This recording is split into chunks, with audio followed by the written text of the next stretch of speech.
Hello, ça va Rémi? Très bien. Bonsoir, James. Bonsoir. Euh, tout d'abord, est-ce que tu pourrais présenter le titre que l'on vient juste d'écouter? Alors, tout d'abord, je tiens à faire un coucou à tous les artistes de ce soir, dont Laurent, que j'ai suivi un petit peu, et te remercier ainsi que Quentin pour tout le travail que vous faites. Voilà. Merci à toi également d'être C'est présent. important de commencer par là. Merci. Alors, ta question, c'est présenter mon morceau. Oui, Donc, alors, disons que par le titre, Vivre et sourire déjà, parce que je trouve que l'existence, elle est assez particulière dans nos sociétés. C'est qu'on passe notre temps à vouloir des choses, à précipiter les choses, etc., au lieu de vivre et être dans le moment présent. Et je trouve que c'est quelque chose d'assez pathologique de nos sociétés modernes. Et puis sourire, ça va un petit peu avec, il faut être franc. C'est que plus, moi, j'habite la région parisienne, j'ai pendant des années été à Paris, etc. Et on peut pas dire que ça soit vraiment une valeur partagée, le sourire. Et surtout qu'aujourd'hui, alors rire, j'en parle même pas, hein, c'est plus compliqué. malheureusement, c'est pas qu'à Paris, ça s'est développé un peu partout en France. Alors, Il suffit, merci de me le. il suffit d'aller faire ses courses dans la rue pour voir les gens et c'est. Voilà, c'est ça. Et alors, je dis pas que c'est que parisien, mais c'est vrai que j'ai un regard plus parisien qu'ailleurs. Et du coup, je trouve que c'est dommage. Donc moi, je suis plutôt dans un état d'esprit à sourire, à rigoler, à avoir la joie de vivre, quoi. Voilà, tout simplement. Ça n'empêche pas les choses à côté, hein, mais voilà. Donc déjà, le titre, ça veut dire ça. Et puis justement, par rapport à ce titre, pourquoi évoques-tu les chamans? Alors les chamans, c'est vrai que dans toutes mes autres chansons, je ne les évoque pas spécialement. En fait, c'est dû déjà à la découverte des chansons de Lavilliers. Parce que c'est quelqu'un qui a puisé dans des peuples, des tribus qui ont un certain état d'esprit, qui ont gardé une certaine virginité d'état d'esprit. Et je trouve que voilà, nos sociétés, elles manquent cruellement de ce que signifie par exemple le cosmos, la nature, les objets, tout ça. Je trouve que c'est bien dommage parce qu'il y a une richesse à travers ça. Et je trouve que les chamans, ça procure justement ce genre de ressenti. Et tu évoques aussi d'autres personnes, Chopin et Rachmaninoff, compliqué à prononcer. Rachmaninoff. Alors eux, ça remonte à plusieurs années, c'est-à-dire que quand est sorti le film Shine en 1996 pour être précis, avec alors c'est l'acteur Geoffrey Roche qui joue. Alors après, c'est une chronologie dans le film, hein. Il y a l'enfant, l'adolescent, l'adulte. Et Geoffrey Rush qui joue donc le pianiste David Helfgott, donc qui est d'origine polonaise, originaire d'Australie. Et justement, et puis ça se passe sous la Seconde Guerre mondiale, donc c'est quelque chose d'assez particulier. Et justement, dans toutes ces interprétations, il reprend à sa manière et d'une manière subtile et virtuose, à la fois Chopin dans un certain style et Rachmaninoff également. Et c'est là où j'ai eu vraiment le coup de cœur incroyable pour ces deux compositeurs. Je les ai aussi pour les autres, que ce soit Beethoven, Mozart, etc. Mais j'ai une sensibilité, on va dire, assez mélancolique. Et pour Chopin, et puis Rachmaninoff, le côté à la fois symphonique et intimiste, parce qu'il a les deux.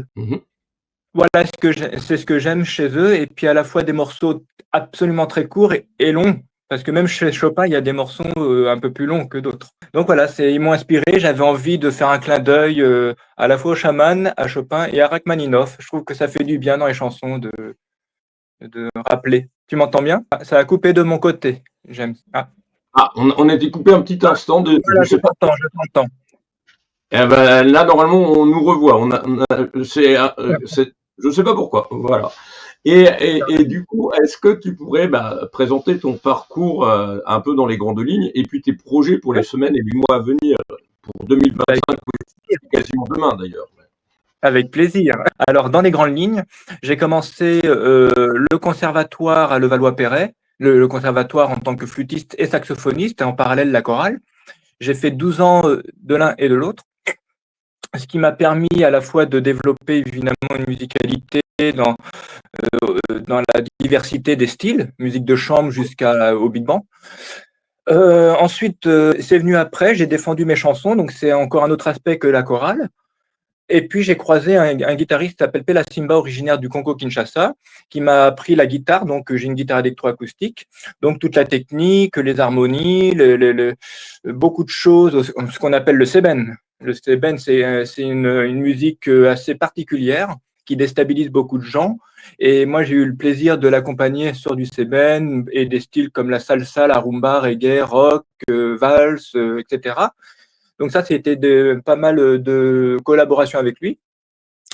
Et puis, alors, petite parenthèse, qui a déclenché aussi cette soif d'écriture, de jeux de mots, de métaphores, c'est aussi la découverte de l'œuvre de Nougaro, à qui je fais un clin d'œil aussi dans Vivre et Sourire, parce que voilà, je l'ai découvert en 95, au Rue de Boeuf à Clichy. Et puis, du coup, ça a déclenché en moi cette envie d'écrire et puis ensuite de défendre mes textes, quoi, voilà. Et Ok. donc, pour les projets, évidemment, en dehors du single, en dehors du single qui s'intitule Je voyage, avec pour deuxième titre Vivre et sourire, j'ai aussi un projet avec une artiste malienne, Awa Timbo, à qui j'ai soumis déjà un texte qui lui a beaucoup plu, et c'est destiné à être un duo. Donc voilà, les choses vont se faire tranquillement parce qu'elle est aussi très occupée. Et en tout cas, il y a une belle affinité, une belle amitié, et puis ça va se réaliser tranquillement. Voilà, donc Ok. oui, voilà mon projet. Et justement, bah, pourquoi avoir choisi ce genre de rythmique? Bah, c'est une rythmique, moi qui suis plutôt ancré dans la musicalité africaine, alors c'est-à-dire à la fois les chœurs, superposer plusieurs instruments, voilà, c'est comme un pulse, voilà, il faut trouver une belle harmonie. J'avais envie aussi de l'acoustique, revenir à des choses enfin, quelque chose que je n'avais moins l'habitude de faire, en fin de compte. Et puis, cette rythmique assez rapide, parce que c'est vrai que mes chansons, elles ont plutôt je vais pas dire une lenteur, mais pas aussi rapide que ça. Et j'avais envie d'un style de combatif, quelque chose, parce que la vie est un combat, comme si on était à bout de souffle. Et pour faire un clin d'œil à Nougaro encore. Et voilà, je voulais à la fois donner cette impression d'être à bout de souffle, parce que quand je chante, voilà, il n'y a pas de silence. Et c'est ce côté-là que je voulais donner, un peu à contre-courant de l'existence, courir en chantant. D'accord. Ah, est-ce que tu as des projets pour 2025? Ah, mais j'en ai toujours. Sinon, on n'est pas artiste. Non, non, non. Évidemment que j'en ai. J'ai des chansons, comme on dit, dans les tiroirs. J'écris énormément, énormément, énormément. Donc après, il y a des choses qui ne peuvent pas toujours voir le jour. Et puis j'ai aussi des longs, très longs textes qui demanderaient une orchestration un peu particulière qui est en dehors des sentiers battus des médias, des radios, quoi.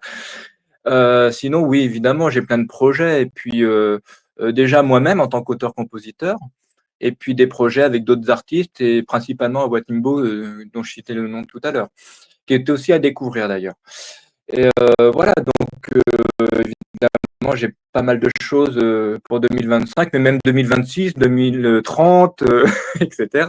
Et, bah, et, pourquoi avoir choisi finalement cette transition pour un proto-parcours qui est plutôt classique vers les musiques africaines qui sont plutôt joyeuses, rythmiques, un peu plus. C'est vrai.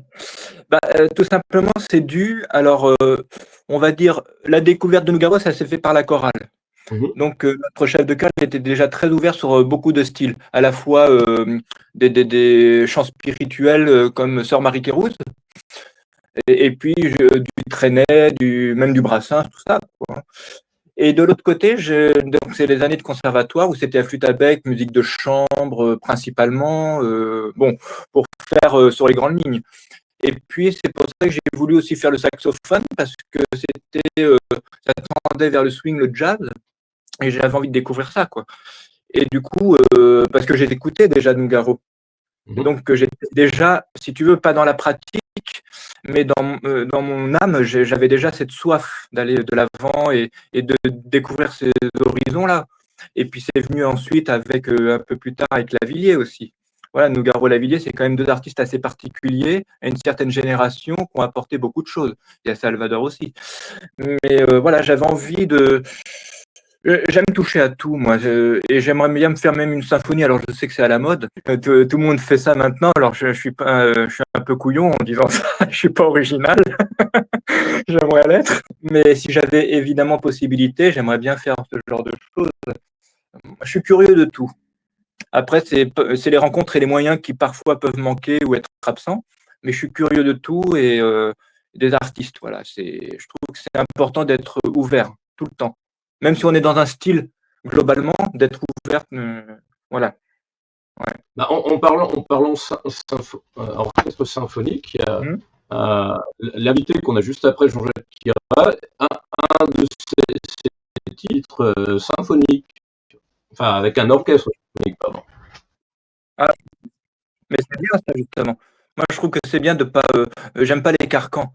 Voilà, alors il y a un style, évidemment, un ADN de chanson française que l'on sait, que l'on connaît. Mais au-delà de ça, la société évolue aussi avec des nouveaux, comment dire, une nouvelle technologie, des nouvelles générations. Et je trouve que c'est important d'utiliser aussi comme faisait Didier Lockwood. Voilà, il allait dans vraiment des univers extraordinaires. Et je trouve que c'est intéressant d'exploiter ça. Donc, c'est cet artiste-là qui, en effet, s'est aventuré dans le symphonique. Parce que c'est une couleur, c'est un style, c'est une composition de musicien, c'est particulier. C'est pas comme un groupe, on va dire, de rock ou voilà. Par contre, c'est pas du tout le même budget. C'est pas le même budget et c'est une rigueur aussi. Quand je dis rigueur, c'est pas que les autres n'en ont pas, mais c'est qu'un orchestre symphonique, en général, il joue une fois et il faut être dedans, hein, parce que sinon, on passe à côté. Hein. Ils vont pas jouer deux fois la même chose. Et c'est en ce sens où c'est intéressant. Et c'est pas le même budget non plus.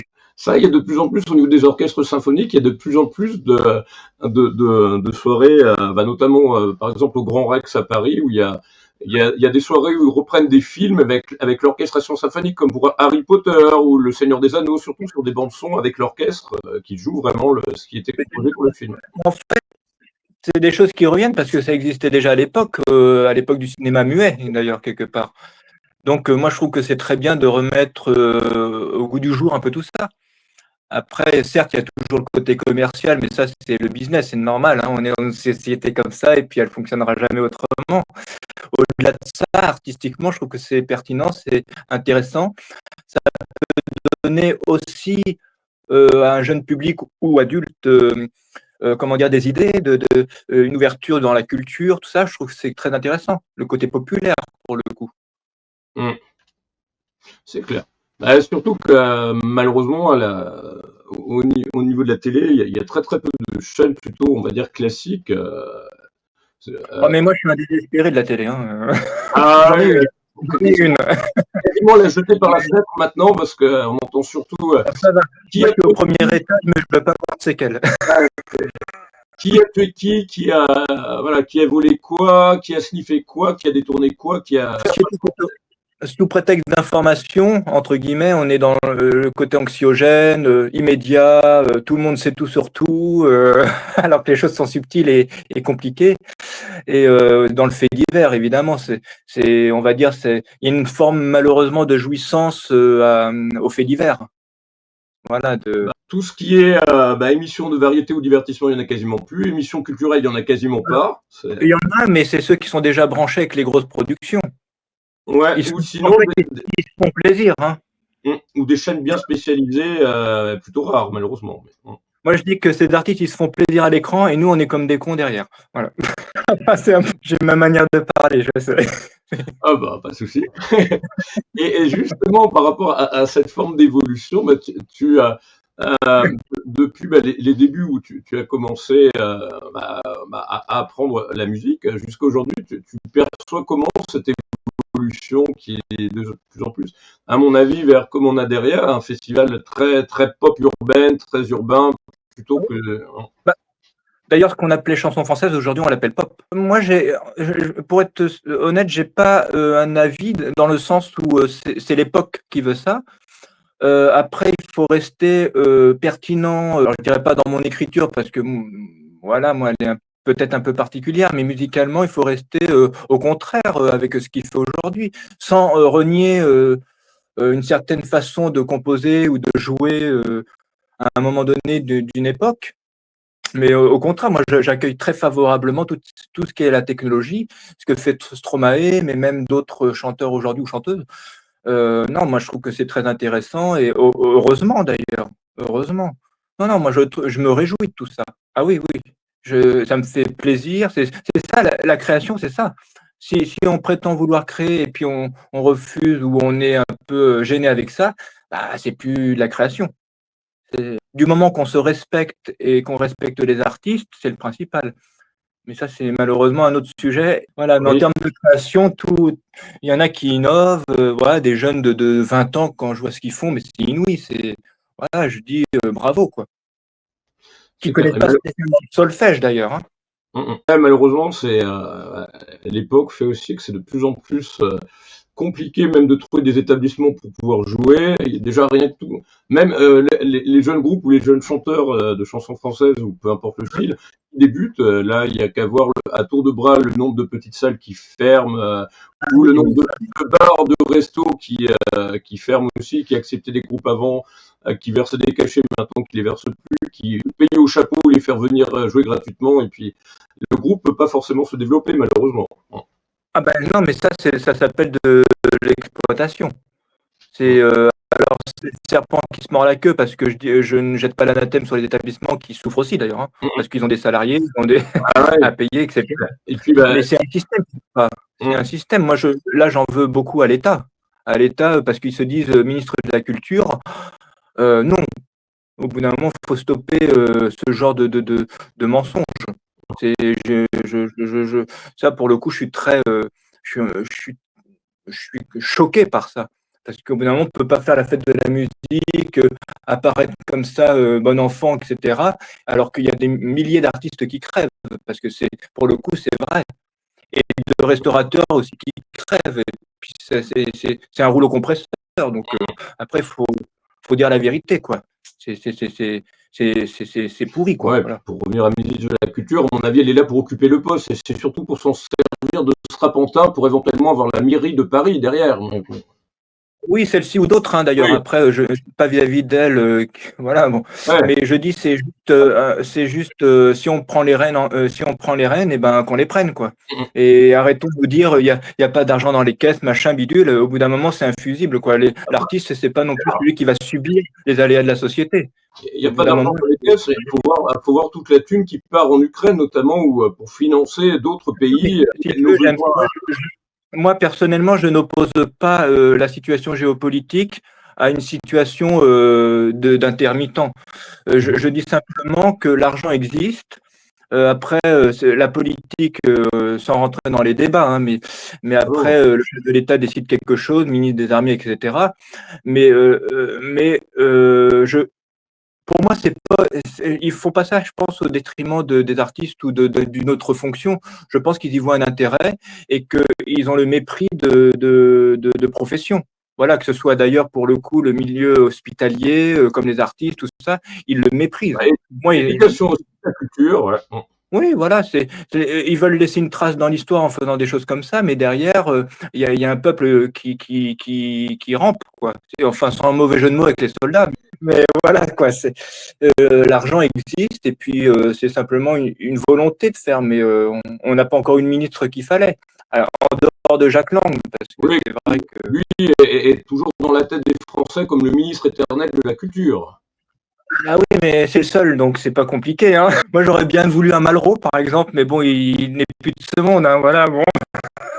Malraux, justement, on a fêté, il y avait une exposition juste avant l'été à la nouvelle médiathèque de Bourges, puisqu'on a eu une nouvelle maison de la culture il y a 2 ans à peu près, et c'est lui qui est l'ancienne maison de la culture qui l'avait créée et officialisée il y a 60 ans, et il y avait toute une exposition dédiée à la maison de la culture et un gros bouquin aussi qui est sorti avec l'association Double Cœur. Ce sont des personnages qu'on ne fait plus aujourd'hui. Donc après, voilà, il faut faire avec ce que l'on a. Pas toujours d'ailleurs, parce que c'est pas notre choix. Mais en tout cas, la culture, ça devrait être au-delà de tout ça et de tout le fric, quoi. Enfin, voilà, c'est ce que je pense. Donc c'est pour ça que je suis guitariste comme ça, j'emmerde tout le monde et je suis dans la rue et puis voilà. Façon de parler, hein. On va me détester à la fin. Ouais, non.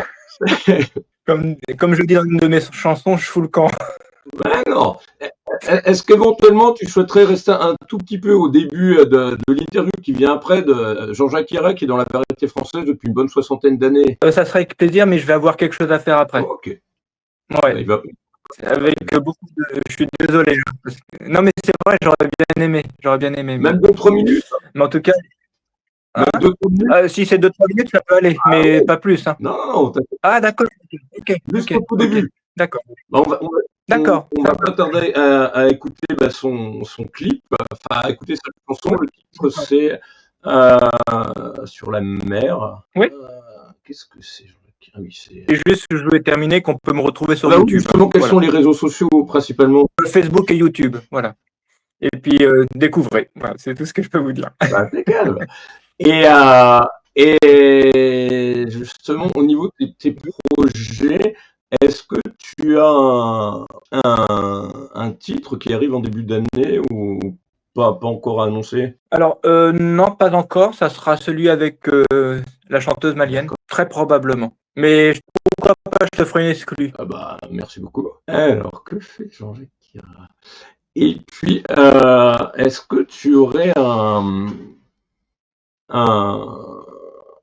message d'espoir à donner à ceux qui sont passionnés de culture pour aujourd'hui? Bah, ma réponse va être peut-être un peu bizarre, originale, mais je trouve que l'espoir, ça passe vers l'écoute de la musique, des chansons musique, de la lecture, de regarder autour de soi. Je trouve que c'est des choses simples mais importantes et intéressantes. Et je sais que pour ma part, parfois j'ai un peu de désespoir, ça m'arrive. Quand je fais ça, bah, ça me redonne de l'espoir, paradoxalement par rapport au monde dans lequel on vit. Donc après, c'est peut-être pas un grand conseil, hein, mais voilà, c'est compliqué ça parce que chacun est différent. Clair. Qu'est-ce qu'il faut? Ouais.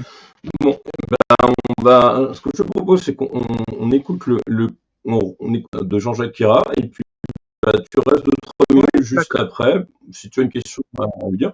Et puis après, okay. Alors, présenter. À tout de suite. Où es-tu, notre ami? Je vais couper son montage, bien sûr. Bon, faut qu'on improvise. Alors, le titre s'intitule Comme la mer.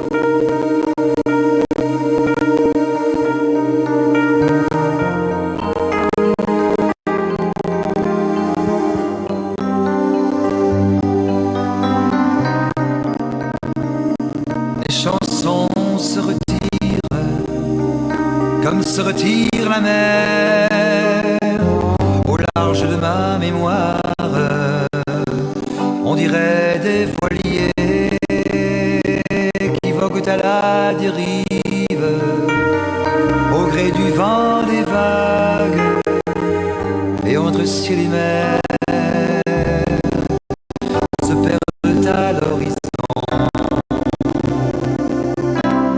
Comme la mer de mes 20 ans, comme la mer, tu étais belle, je te fredonne de temps en temps.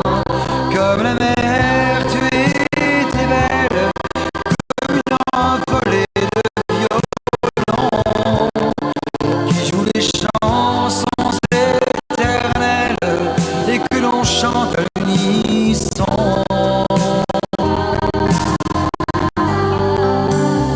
Les illusions s'étirent comme s'étire la mer quand la nuit est de moire. Elles viennent scintiller chacun sur notre rive. On pense et on divague et quelque peu amer, on cherche la raison. Comme la mer, tu étais belle, petite fille de 20 ans. Comme la mer, tu étais belle, je m'en souviens de temps en temps. Comme la mer, tu étais belle, et dans mes rêves les plus fous, ta chevelure un peu rebelle revient me caresser le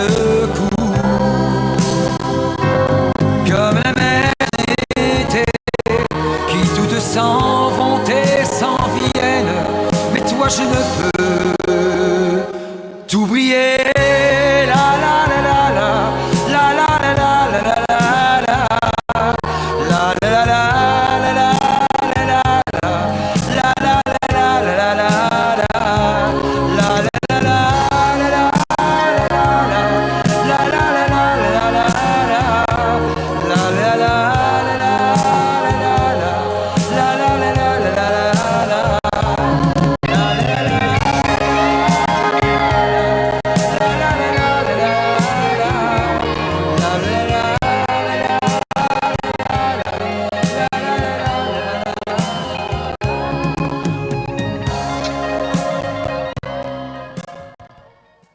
Il n'est pas là. Donc, je vais te laisser conclure, finalement. Il n'est pas encore arrivé, il va falloir que j'improvise pendant une demi-heure. C'est assez intéressant, ça aussi. Il n'arrive pas à rentrer dans les studios, je ne sais pas du tout. Oui. Alors, justement, pour conclure, aurais-tu un ou plusieurs messages à transmettre à ceux qui nous, c'est pas ce que je vais faire, à ceux qui nous regardent, qui regarderont le replay ou qui regarderont les meilleurs moments dans un prochain magasin? Eh bien, ceux et celles qui nous regardent ou qui nous regarderont, ce sont ceux et celles qui font l'émission. Parce que j'aime, c'est Quentin, vous avez les manettes. Les artistes, ils sont présents pour faire une page d'actualité de leur parcours, etc. Mais le public, que ce soit dans les salles de spectacle ou sur Internet, c'est lui qui fait vivre ce genre d'émission. Donc, si ça existe, c'est grâce à eux. Voilà. Donc, merci à vous. Ok, merci à toi. Et puis, du coup, j'ai improvisé. Je vais passer à un teaser promo d'une artiste qui est dans le Mac qu'on a publié aujourd'hui. Donc, c'est une hypnotiseuse. Je te souhaite une excellente soirée. Et puis, merci, j'aime toi aussi. Et de belles fêtes de fin d'année. Puis à bientôt. Également. À bientôt. Merci beaucoup. Au revoir.